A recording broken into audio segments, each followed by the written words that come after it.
Guys, with the season basically half over, I wanted to go over my most underrated teams currently in each conference. So conference by conference, who is my most underrated team? And we're going to start doing this alphabetically. We're going to start with the ACC, and I am going with North Carolina. Now, we do need to tread lightly with this team because they do have a pretty bad defense, but just the one loss versus Notre Dame.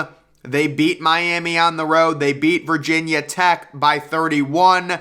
Appalachian State in that shootout. Not an unbelievable resume, but you take a look at their schedule. It is manageable. At Duke, that's winnable. It is a rivalry game. You get Pittsburgh at home. At Virginia is also winnable. At Wake Forest is tough versus Georgia Tech. And then you do get NC State at home. So when it comes to North Carolina, very surprising. I would say the biggest surprise is the fact that Sam Howell, leaves North Carolina and Drake May turns out to be better. Like, legitimately, in terms of a college quarterback, Drake May is leading this offense at a much better rate than Sam Howell did last year. UNC, they get a few more wins. They are going to be ranked.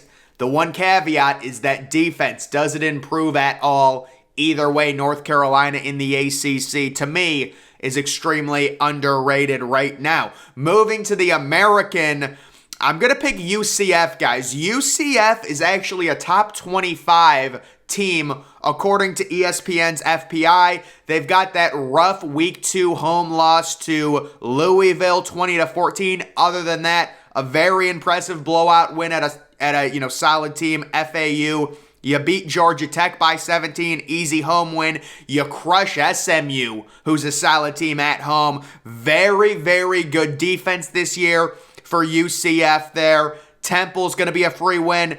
At East Carolina, very winnable. You get Cincinnati at home. That's going to be a heavyweight battle in the American.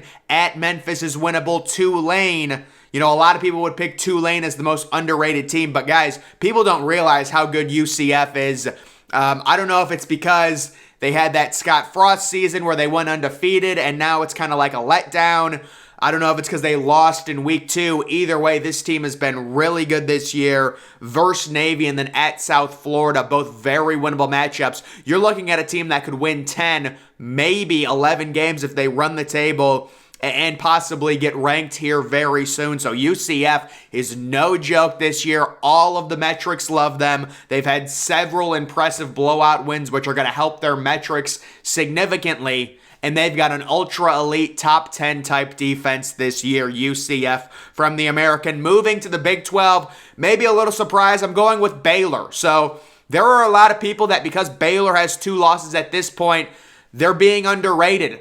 Baylor is top 25 in basically every metric, guys. You take a look at their 2 losses at BYU in double overtime. Yes, BYU isn't amazing, but still it's a road game at a solid, you're facing a solid team in a hostile environment. They crushed Texas State. By the way, Texas State just annihilated Appalachian State, so winning 42-7. They went on the road at Iowa State. That game was not as close as the score indicated. It very easily could have been 31-17. You lose to Oklahoma State. Some of that was special teams, kind of uncharacteristic of Baylor, really even in terms of yardage in that game. And guys, you look at Baylor's schedule, it's very manageable. When you take a look at their home games versus their road games, at West Virginia is winnable. You get Kansas at home, possibly with their backup quarterback. At Texas Tech is manageable. At Oklahoma is manageable. You get Kansas State at home. You get TCU at home. At Texas is going to be tough. But overall, I think this Baylor team could have a big second half, very well coached team. Under the radar right now because they have the 2 losses. They had the bye week. They're only 3-2. Overall, this team is still solid. They're being overlooked. Every metric has them. A lot of metrics actually have them inside of the top 20. So this is a team that still is very good. People are just overreacting to the 2 close losses. The next conference is going to be the Big Ten, and I'm going with Purdue. So the Big Ten, it's very clear, if you're going with underrated teams, it's either going to be Maryland or Purdue, and I think Maryland actually has gotten a lot of credit for how they hung with Michigan.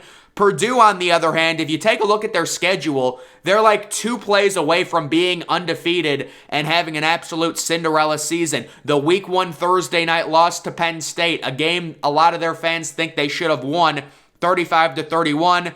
They beat Indiana State, whatever. The Syracuse close loss with the crazy fourth quarter where there were like 40 points scored in the fourth quarter. We know Syracuse is undefeated. They're ranked.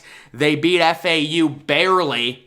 I believe Aiden O'Connell didn't play in that game. And then they beat Minnesota. That was their big win. Of course, Minnesota was missing their starting running back. Beating Maryland on the road, that's very impressive in the Big Ten. That can save their season. And you look at their schedule with Purdue being in the Big Ten West, it's very manageable. You've got a home game versus Nebraska, your 14-point favorites. That Wisconsin game could be tough. We saw a different Wisconsin under Jim Leonhard against Northwestern. We'll see if they're able to carry that over. Iowa at home. Iowa can't score. At Illinois. Illinois is a beatable team, especially with a good quarterback. Purdue has a good quarterback. Versus Northwestern. Northwestern's the worst team in the Big Ten. At Indiana. Very, very winnable game. So Purdue, certainly, I don't know if they're going to, win out, but maybe one loss to Wisconsin. Maybe they finish 9-3, and you have to go back to that Week 1 game. That was a very winnable game against Penn State. That's unfortunate they lost it, but they are an underrated team in the Big Ten, in my opinion. Next, it is Conference USA, and I'm going to go with a forgotten team, a preseason darling, UAB. So UAB does have 2 losses, and guys, if you don't know, throughout all of the preseason, everyone was saying UAB might run the table in Conference USA and go undefeated. All the analytics loved them.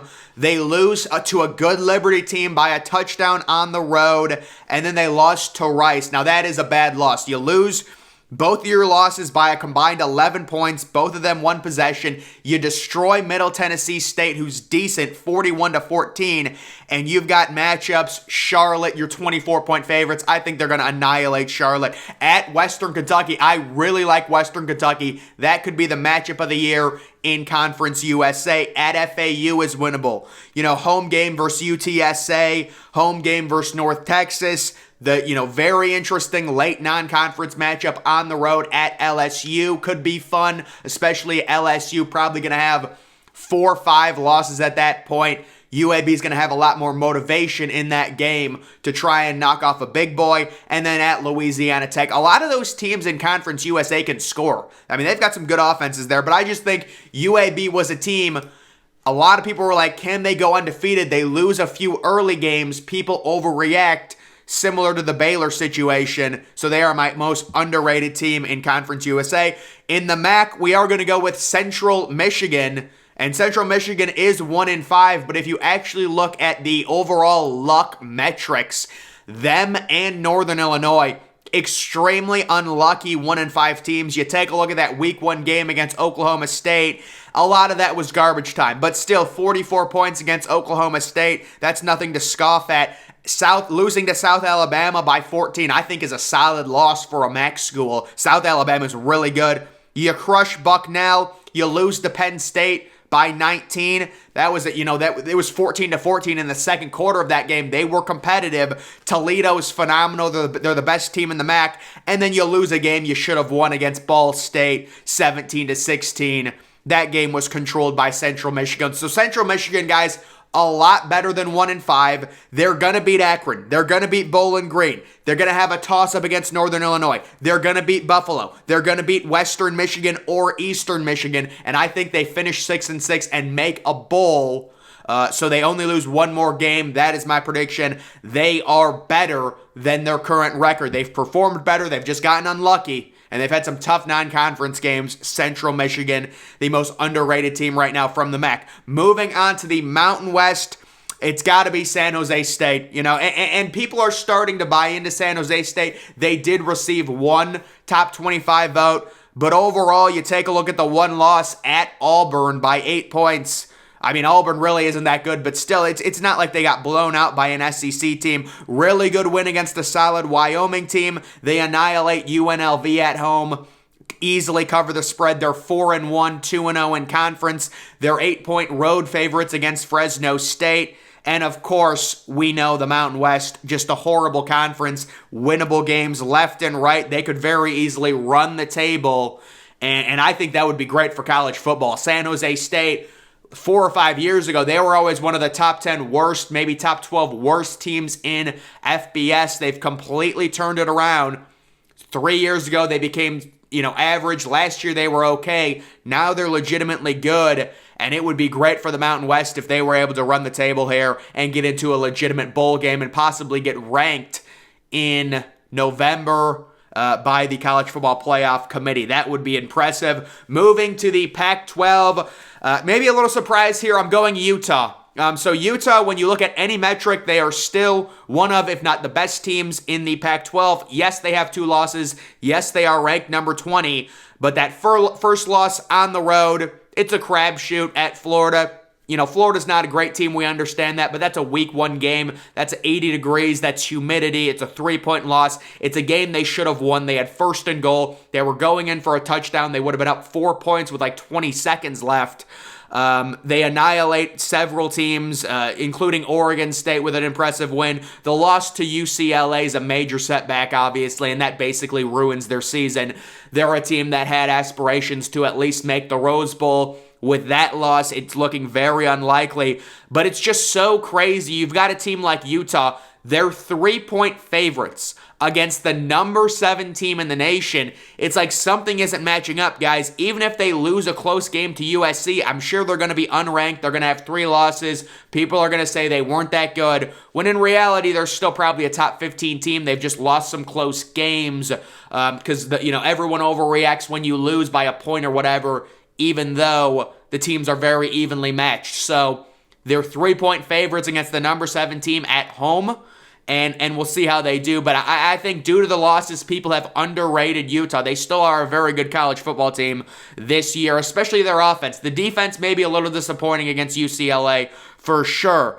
Moving to the SEC, it is admittedly hard to find an underrated team in the SEC because this is a conference that gets talked about a lot, but I think the obvious choice has to be Mississippi State. Mississippi State with just that, that was a bad loss at LSU, 31-16, but other than that, you crush A&M. You crush Arkansas, albeit with their backup quarterback, Will Rogers, the air raid, playing great right now. They do have a brutal schedule. You've got Kentucky on the road.